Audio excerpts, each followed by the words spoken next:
Games make us do strange things. Really, really strange things.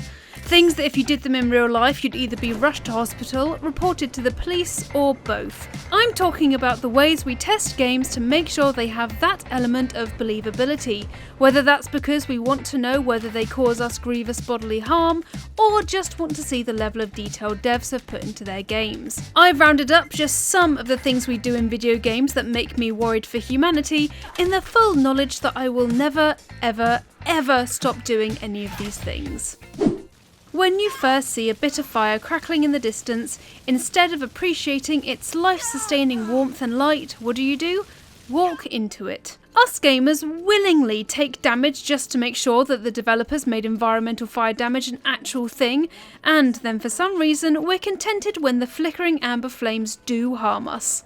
Just why?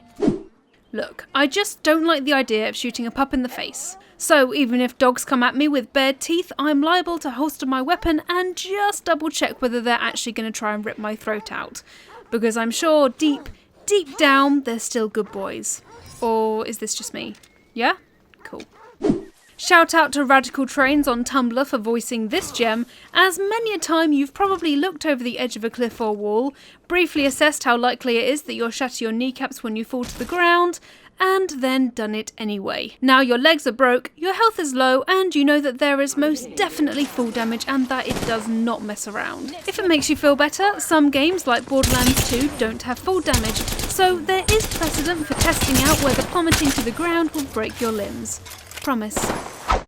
If it's reflective, whether it's mirrors or glass, you're going to see if you can smash it.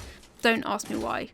To hear the sound of breaking glass, perhaps? To see whether the developers have made it destructible? Who knows? I just like seeing shiny shards on the floor. Doesn't matter whether I fired 1 shot or 16, I will reload my gun without hesitation, just to make sure the mag is full. Because what happens if I'm facing off an enemy and they're so close to dying, but then I have to reload in that split second and then they kill me? What if that happens? Oh brain, you might be an outstandingly intelligent organ piloting a meat suit, but sometimes you can be a real overthinking minx. This one is for those of you who just love testing how far you can push a game.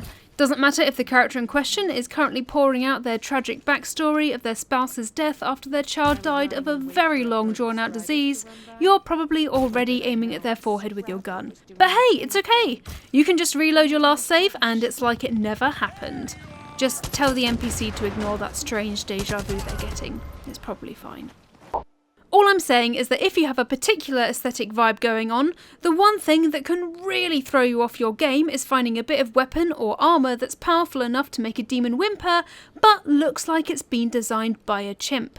Maybe it's hot pink. Maybe it doesn't have that cool design on the hilt. Either way, very few small damage leaps are legitimate enough to warrant you giving up your beloved weapon or armour when the new one is just simply not nice to look at.